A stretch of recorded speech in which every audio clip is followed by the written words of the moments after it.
Nos coloquemos de pé.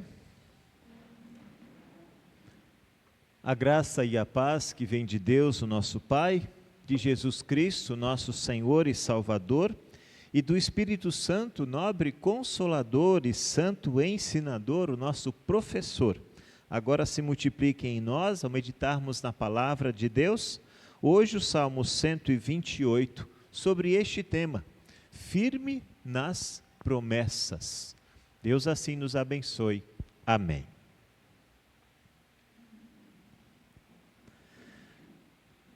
Meus irmãos, não preciso explicar muito para vocês, para que vocês entendam que os textos de hoje falam sobre família, sobre marido e esposa e sobre filhos que Deus nos deu. O salmo de hoje, ele é normalmente usado quando das cerimônias de casamento.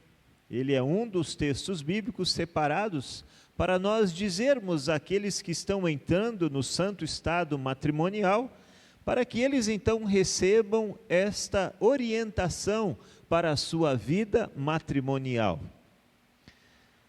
Vocês já estudaram, por um acaso, a hidrografia de Campo Grande? Qual que é o maior rio de Campo Grande? Ou o único? É o rio Ayanduí, não é isso? E ele é formado por dois córregos, o Segredo e o Prosa. Eles vão formando o Ayanduí deságua e forma o rio Pardo, e depois este vai desaguar lá no rio Paraná. Assim vai sendo formada a hidrografia aqui em nosso município e em nosso estado.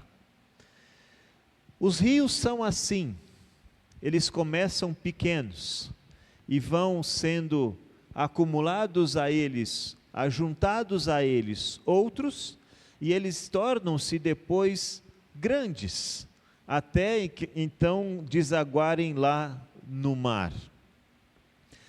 Nós vamos olhar para o texto do Salmo 128 também sobre esta ótica, sobre essa perspectiva.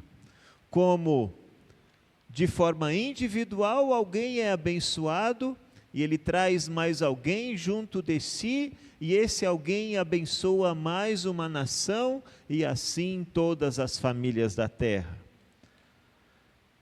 O Salmo 128 começa assim: feliz aquele que teme a Deus o Senhor e vive de acordo com a sua vontade. Quem que é feliz? A quem está se dirigindo este salmo? A aquele que teme ao Senhor. Se nós formos olhar para o salmo anterior a ele, nós vamos ver que o Salmo 127 fala de um lar abençoado por Deus. E o 128 é uma completude, porque nós conseguimos enxergar então a bênção daquele, como vive aquele que é abençoado por Deus. Como é que ele vai viver? Ele vai viver de forma temente ao Senhor. Então o salmo escrito aqui, ele não é para todas as pessoas do mundo. Ele é escrito e é feliz aquele que teme ao Senhor e anda nos seus caminhos. Tá? E a partir disso daí, nós vamos ver como esta bênção, como essa felicidade se dá em algumas áreas da sua vida. O versículo 2 então vai dizer, olha, o seu trabalho, se você for assim, ou seja, se você temer ao Senhor e viver de acordo com a sua vontade, ganhará o suficiente para viver. Ou seja, o seu trabalho vai dar a você a condição necessária de cuidar da sua família e daqueles que Deus confiou aos seus cuidados. É esta a bênção que acompanha aquele que teme ao Senhor e vive de acordo com a sua vontade. E aí mais adiante vai dizer, e tudo dará certo para você. Na linguagem que nós lemos, está escrito assim, que em todas as áreas da vida você prosperará.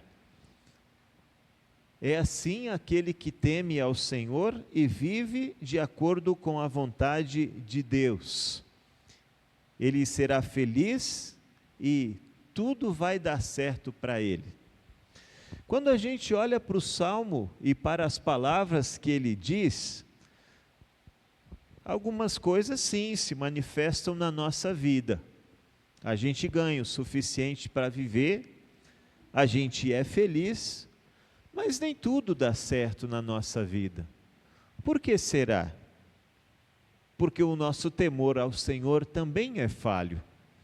Porque nós também não conseguimos seguir os mandamentos do Senhor, não conseguimos viver de acordo com a vontade do nosso Deus.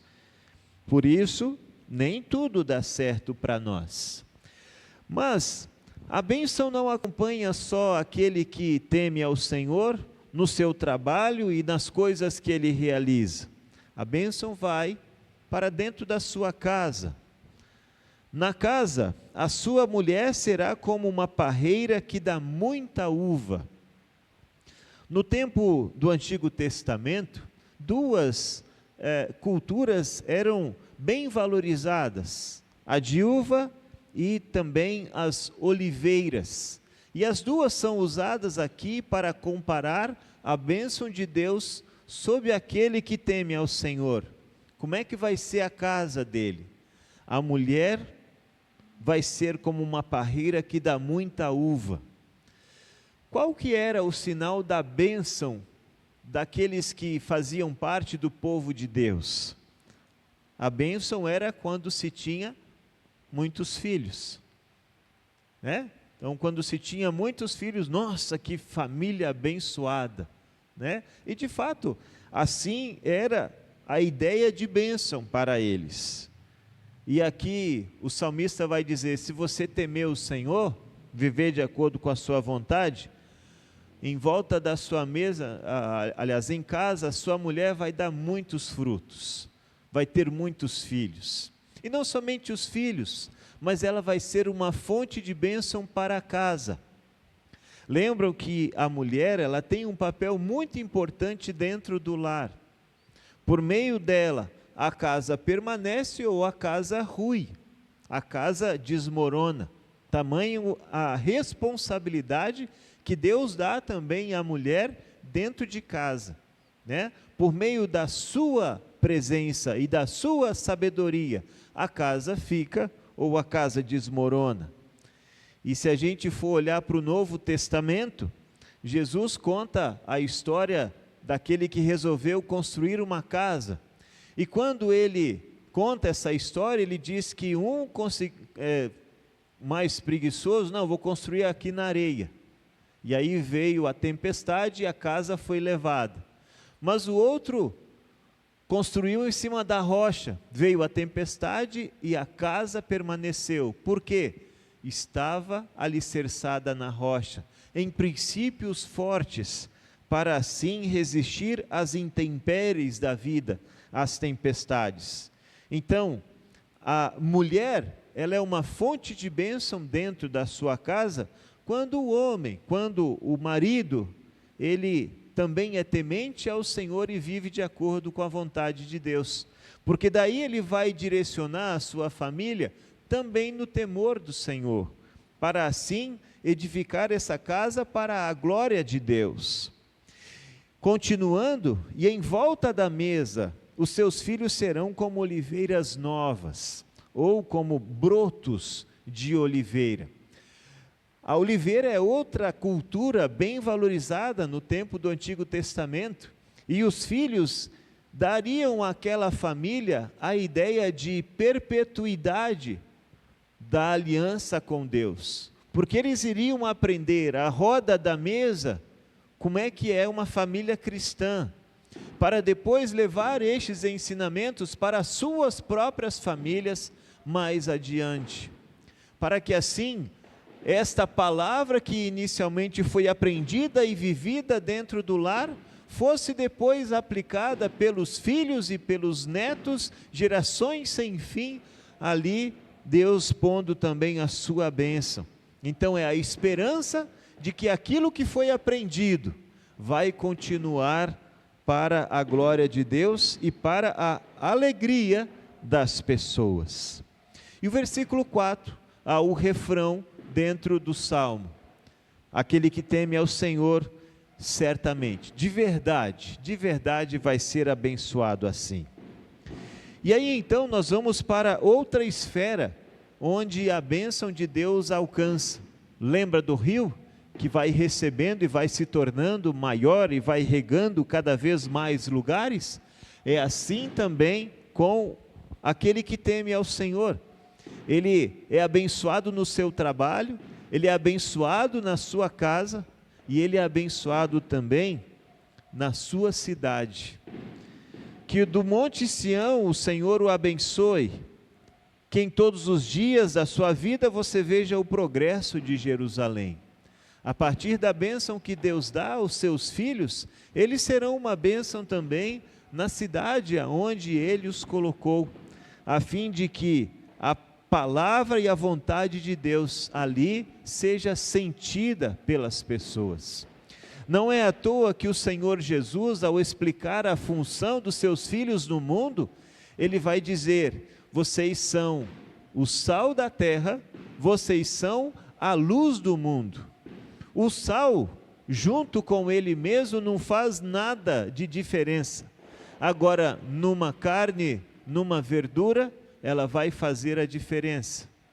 Assim também nós, os filhos de Deus, os que foram abençoados pelo Senhor, que vivem de acordo com sua vontade, esses receberam a incumbência de temperar o mundo aonde estão, e de serem ali no mundo onde estamos, a luz, para guiar os outros a Jesus Cristo. Acho que os fogos já pararam, né? Continuemos. Dessa forma, aquela bênção que veio para o homem, que teme ao Senhor, alcançou o seu trabalho, alcançou a sua família, a sua esposa e seus filhos, né? E alcançou também a cidade. Para que tudo isso? Para que ele tenha uma vida longa, versículo 6, e que você viva para ver os seus netos, que a paz esteja com o povo de Israel. O autor do Salmo pronuncia esta bênção para que a vida seja longeva para aquele que teme ao Senhor, e ele possa brincar com os seus netos, e assim ensiná-los também no temor do Senhor o caminho que conduz aos céus, e para que ele veja também o progresso de Jerusalém. Poderíamos parar a nossa mensagem por aqui e estaria tudo bem. Não fosse o pecado, não fosse o pecado que não está fora de nós, mas está dentro. Como é que nós vamos viver de acordo com a vontade de Deus todos os dias da nossa vida?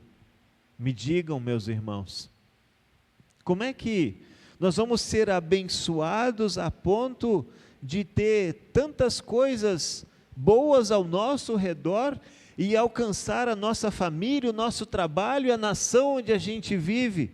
Como? É só você temer ao Senhor e viver de acordo com a sua vontade.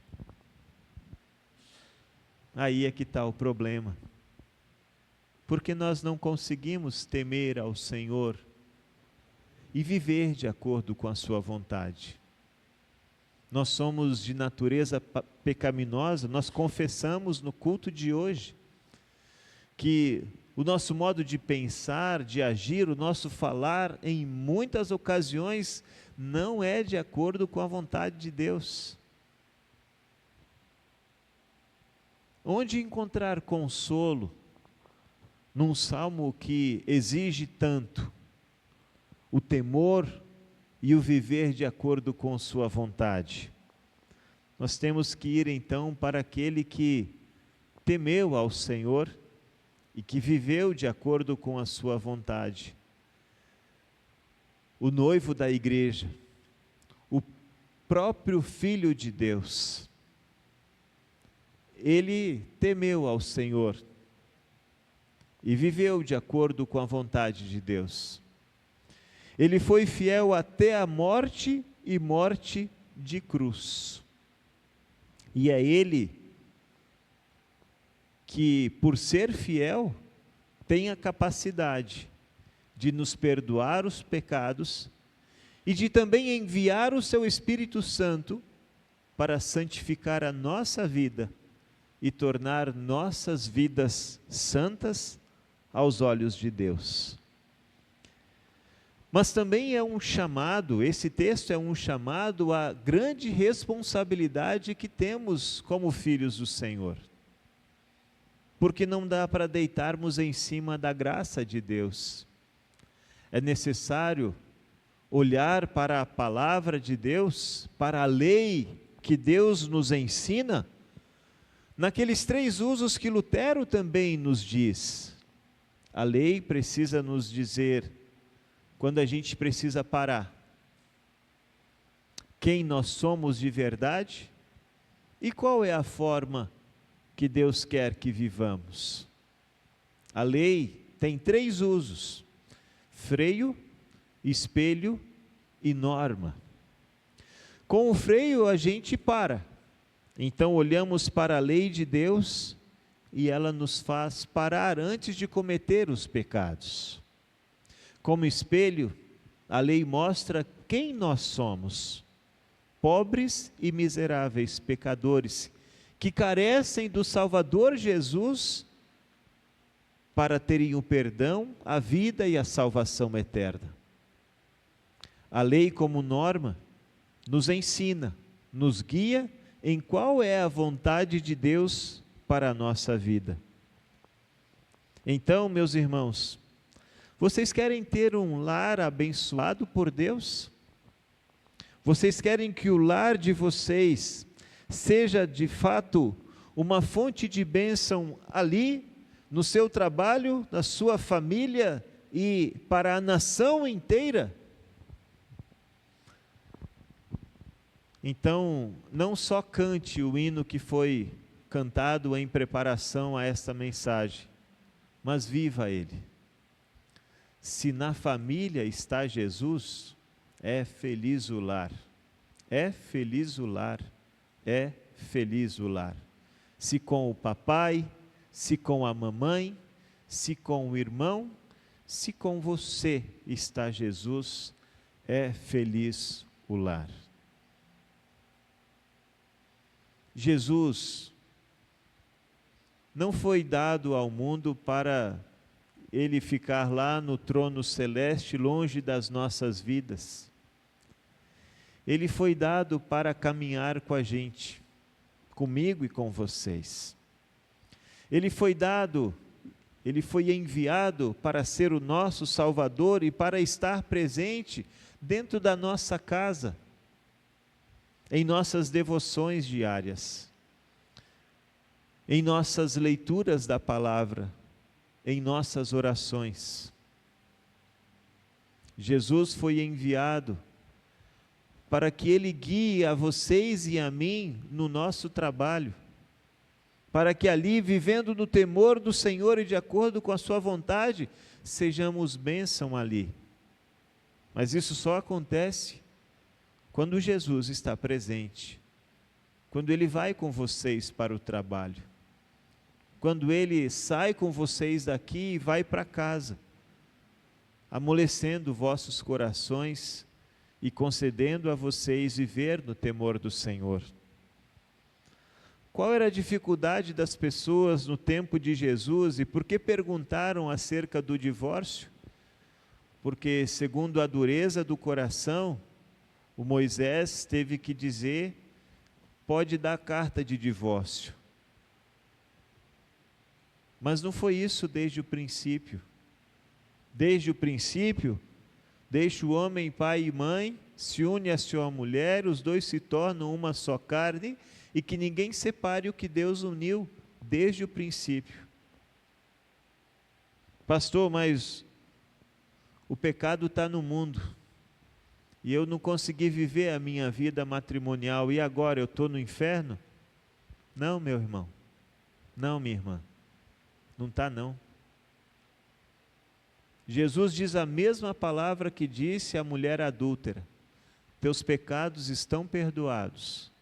Fique em paz, você está livre do teu mal. Agora vá e não peques mais. Segue adiante e leva Jesus contigo. Quando sentir-se fraco, peça ajuda a Ele, porque Ele vai te carregar. Ele vai te manter no caminho. Ele vai te manter firme nas promessas. Não nas suas, nas dele, para a sua vida e para a minha vida. Porque, meus irmãos, não era a intenção daqueles fariseus saber sobre se podia ou não dar carta de divórcio. Porque eles não acompanham as pessoas que, por um acaso, têm as suas vidas dilaceradas com a separação. Eles não acompanham isso. O que eles queriam com aquela pergunta era pegar Jesus numa contradição. Só isso. Eles não queriam provar nada. Eles só queriam pegar Jesus numa contradição. E o Senhor, conhecendo os seus corações, esclarece para eles: olha, isso foi por causa da dureza do coração, mas não foi assim desde o princípio. O que nós como igreja precisamos continuar a ensinar é que é feliz aquele que teme a Deus e vive de acordo com a sua vontade e busca seguir a palavra de Deus. A separação não pode ser regra, ela tem que ser a última possibilidade. O matrimônio precisa estar dentro da nossa sociedade como algo de grande valor entre as pessoas. Por isso há de se ensinar que Deus dá a sua bênção sobre aqueles que no temor do Senhor vivem para glorificar o Senhor dentro de casa. Então, meus irmãos, Deus deseja a nossa felicidade, mas de acordo com aquilo que Ele diz, não de acordo com o que nós queremos fazer, não de acordo com aquilo que o mundo acha que é certo, não de acordo com aquilo que me faz feliz, não, é de acordo com o que Deus deseja. E Deus deseja a felicidade no seu e no meu lar. Por isso Ele quer estar presente, junto com vocês, para que vocês e eu possamos ser uma bênção dentro de casa, no nosso trabalho e neste mundo onde Ele nos coloca. E hoje, em mais uma oportunidade, Deus nos concede participar do seu banquete do amor e do perdão na Santa Ceia. Ali, Deus quer fortalecer a nossa fé. Deus quer dar a certeza: teus pecados estão todos perdoados. Ele quer fortalecer a nossa fé para que a bênção do Senhor nos acompanhe aonde quer que nós estivermos. Então, meus irmãos, que Deus possa abençoar a vocês e a mim, para que nós sejamos bênção, onde quer que Ele nos coloque, no trabalho, em casa, em nossa sociedade, para que no temor do Senhor vivamos para a sua glória, e para que aquilo que Deus nos prometeu se cumpra na minha e na sua vida, que a gente possa viver para ver os nossos netos e assim glorificar o nosso Pai que está no céu. Amém. Nos coloquemos de pé. E a paz de Deus, que vai além do nosso humano entendimento, guarde o nosso coração e a nossa mente em Cristo Jesus para a vida eterna. Amém.